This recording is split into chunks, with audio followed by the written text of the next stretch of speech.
I guess this is my day 2 of vlogging and मैं आज मेरी दोस्त के साथ जा रहा हूँ, मतलब वो मेरे साथ आ जा रही है. शी मस्ट बी वेटिंग हियर. वो गई थी रिसेंटली ट्रैक पे एंड वो ट्रैक की वजह से हमारे उसकी वॉक में ब्रेक पड़ गया था and she is there. Let's ask her उसका ट्रॅक कैसा था. ही बघा आमची वर्षा. कसा होता ट्रॅक तुमचा. असं खूप असं जिद्दीने ये इनसाइड जोक है, उसके बाद में उसके बारे में आपको बाद में बताएंगे. हां म्हणजे डेली ट्राय करतोय की जे काही असेल ते व्लॉग करायचं, नंतर व्हिडिओ वगैरे बघू एडिटिंग करून. बस कशी सुरुवात होती. कशी आम्ही रात्री गेलेलो इथून कसाऱ्याला गेलो. म्हणजे मी ठाण्यावरून डिफिकल्ट पडेल चढायला म्हणून CST गेली. वा अच्छा तेच रिझन होतं की तिथे बाकीचे सगळे पण होते. मग काय झालं. मग नाही खरंच ठाण्यावरून कसारा 5ला खूप गर्दी होती. हो ते तर आहे. आणि बसायला तर भेटलंच नसतं कारण की कसारा तर खूप लांब आहे. 2 तासाचा ट्रॅव्हल आहे तर बसायला पाहिजे. ओके. आम्ही इथून CST गेलो संध्याकाळी आणि असं झालं की मी आमची कसारा फास्ट 10:47ची ट्रेन होती. ओके. हे सगळं नाही ते एडिट होईल ना, काळजी करू. मे बी नाही होणार. आणि मग ऋषीला मी पहिले 2 दिवस सांगितलेलं की एवढ्या वाजताची ट्रेन आहे तर आपल्याला जायचं, आपण निघू 9-9:30ला जेणेकरून आपण CST पोहोचू. तो बोलला अरे एवढं लेट का चालली आहे तू, आपण गाडी वेळी सुटली तर. म्हणलं ठीक आहे मग लवकर जाऊ. मग दुसऱ्या दिवशी मी त्याला बोलली चल 8-8:30ला निघू. तर बोलला हां ठीक आहे. आणि मग आम्ही इथून आम्हाला ट्रेन वाशीची नाही भेटली सो आम्ही जुईनगरला उतरलो आणि तेव्हा 8:30च वाजलेले. आणि मग आम्हाला आठवलं की आमची ट्रेन 10:47ची आहे विच इज नियर 11 आणि आम्ही 2 तास आधीच जातो. वाव. आणि ऋषी तेव्हा मला बोलतो अरे एवढं लवकर का आलो आपण. मी बोललो भाई जाऊ दे आता आलो आपण बसलो. मग गेलो बसलो. मग हे लोक बाकी सगळे आले. ट्रेन पकडली. ओके. कसाऱ्याला उतरलो. कसाऱ्याला उतरावं लागतं. कसाऱ्याला कसाऱ्याला होतं. बाय द वे ट्रेक कुठला होता. हरिश्चंद्रगडचा होता पण बैलघाट मार्गे होता. मोस्टली लोक पाचनाई मार्गे करतात ना तर पाचनाई इज नॉर्मल. तुला एवढं सगळं कसं माहित की त्या दिवशी ट्रेकच्या गाईडने तुला इन्फो सांगितली एवढी सगळी. बैलघाट तर आपल्याला म्हणजे त्यांचं ते होतंच की हरिश्चंद्र बैलघाटच करायचं आहे, बैलघाट मार्गेच करायचं आहे. ओके. तर ती घाटवाट असते ना जिथून वाट नसते ॲक्च्युली ती. मग ते दगडं वगैरे खूप होती. ते पाण्याचा प्रवाहवाली वाट असते. ओके. मग नंतर गेलो आणि ट्रेनमध्ये थंडी तर त्या साईडला होतीच खूप. आधीच सांगितलेलं आमच्या याने की 12 ते 15 डिग्री सेल्सिअस असणार. अरे भाई भयंकर कुडकुडी असेल मग तर. हो खूप कुडकुडी. मी 16 डिग्रीवर झिपर घातलेलं गावी. किती वेळात पोचला तुम्ही कसाऱ्याला आणि तिथून पुढे. इथून आमचे 10:47ची होती. आम्ही वाटतं 1:30ला कसाऱ्याला पोचलो. अँड तिथून प्रायव्हेट जीप्स असतात. ओके. रात्रीच्या पण चालू असतात. नाही ते पहिलं बुक करावं लागतात आणि मोस्टली सॅटर्डे संडे चालू असतात कारण की तिकडे खूप सारे फोर्ट्सचे जे म्हणजे जे जवळचा जो पॉईंट आहे तो कसारा आहे. हां okay. Private vans private cabs वगैरे असतात तर त्यांनी बुक केलेली आधीच. ओके. मग बसलो सगळे गेलो आणि खूप थंडी वाजत होती कारण म्हणजे खिडक्या जरी बंद केलेल्या तरी पाय एवढे थंड झालेले की झोपच नव्हती लागत. आणि जाताना असं होतं ते अरे कधी येईल पण आम्ही शेवटी एका पॉईंटला गेलो जिथे असं ते बॅरियर असतं ना फॉरेस्टचं.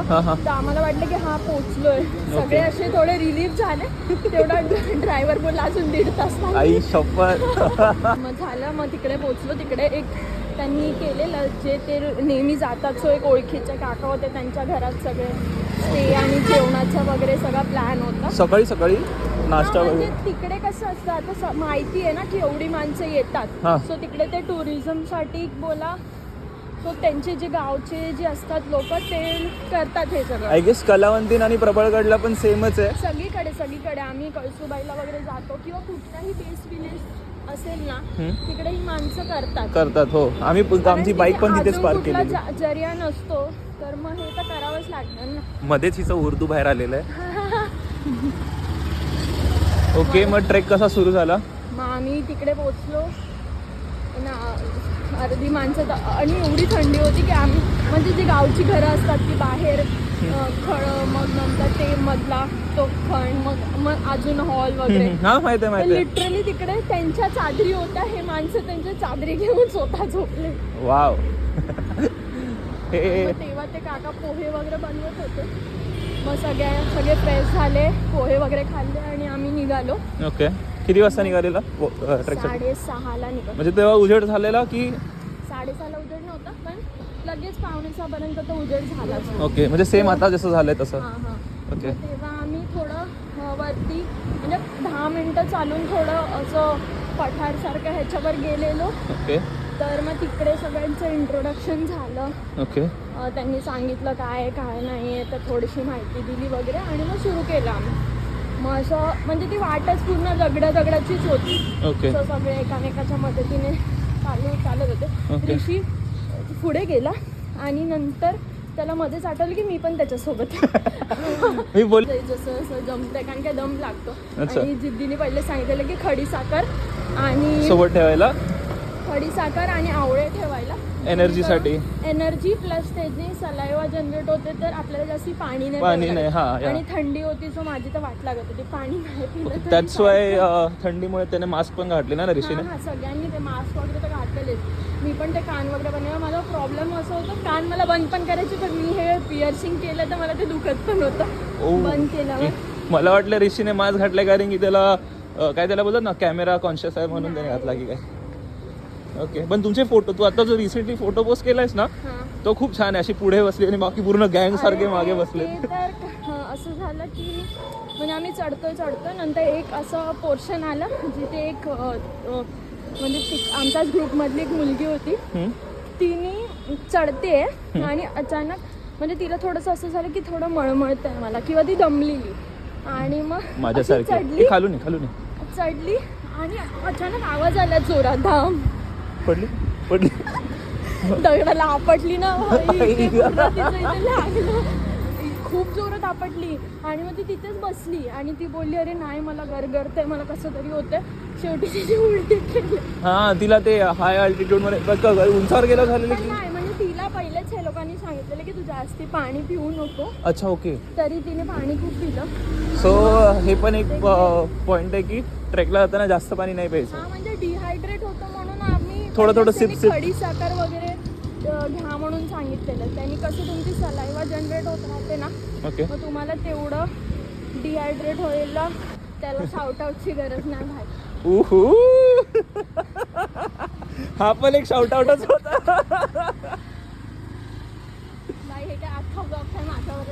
नाही तुझा एक, अरे म्हणजे मला कंटेंट हवं होतंच, पण मला हे कळलं की आज सकाळी उठताना फक्त मोकळ्या रस्त्याचा किंवा मी चालायला जातो त्याचा व्हिडिओज का काढू.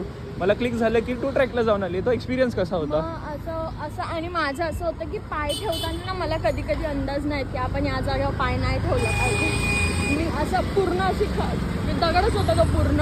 ओके. आणि तिथून मधून गॅप होता, वरती गॅप नव्हता, खालून असं दगडात गॅप होता आणि तिथे एक झाडाचं ते लाकूड होतं अर्ध.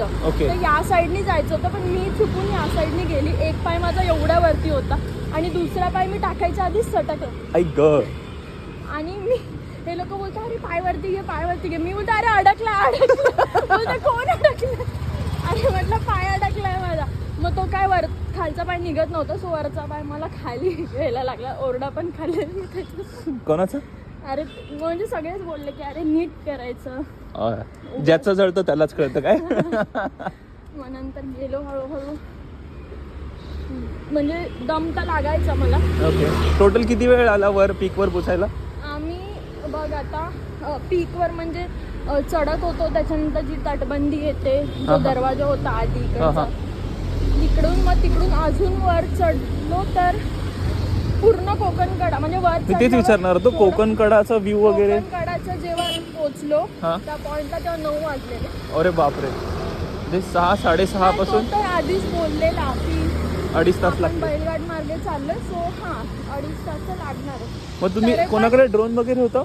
ह्यांच्याकडे ड्रोन आहे, पण ह्यांनी घेतलं भेटला नव्हता. अरे तो कोकण कड्याचा शॉट खूप छान येतो. ते लोक ऑलरेडी जाऊन आले, त्यांच्याकडे ते सगळे फोटो बिटो आहेत ना अच्छा already. ओके. तर मग त्यांना नेक्स्ट टाइम ड्रोन असेल तर बरं आहे. नेक्स्ट टाइम ड्रोन ना म्हणजे तेच आहे त्यांच्याकडे, ते सगळे शूट म्हणजे ते सगळे फोटोज किंवा आहेत त्या व्ह्यूचे सगळे फोटो. ओके. आणि ते लोकांनी दुसरा खूप सारे वाट आहेत हरिश्चंद्राला जायला, खूप सारे वाट आहे. मला कालच एक फ्रेंड बोलला की टोटल 25 का काहीतरी वाट आहेत ओके. हरिश्चंद्राला जायला. आणि असेच म्हणजे रस्ता नाही, पायवाट. पायवाट नाही, मग व्हॅलीज मधून जायचं चढत चढत. त्या ह्या हे लोकांनी proper trek man versus wild सारखं. आधी ह्या लोकांनी एक ट्रेक केलेला त्याच्याबद्दल पण सांगत होतं. ते 12 तास चढण होतं फक्त. आई ग 12 तास चालले. भाई, का पण एवढं थ्रिल. आणि मोकळे होते खूप 12 तास. मोकळे नाही रे आता. अरे 12 तास चढल्यानंतर तुला जेव्हा तू उतरशील, आवड आहे माहिती आहे, पण नंतर रिकव्हरीसाठी किती दिवस जातील? ते नाही ना, तो पहिलेच सांगतो बघ, उगाच येऊ नका. तुम्हाला आहे ना ॲटलिस्ट चालायची किंवा धावायची सवय असेल, तुम्हाला तुमचा श्वास रेग्युलेट करता आला पाहिजे. हा, तुम्ही हो. दमला नाही पाहिजे. तुम्ही नुसतं माझे पोस्ट बघून जर येत आहे तर ती चूक आहे. तिकडे कोणी सांभाळणार नाही तुम्हाला, थोडा वेळ तुमच्याकडे राहील, कारण का तिकडे अशा जागेवर तुम्हाला एकटं पण नाही सोडू शकत. हो बरोबर. म्हणून तुम्ही आधी स्वतःची जेवढी कॅपॅसिटी आहे ना तसेच ट्रेक करा. ओके. अशा तऱ्हेने आपण पोचलोय. आपली स्टोरी अजून संपलेली नाही, बट या निसर्ग उद्यानच्या मार्गाला आलेलो आहे.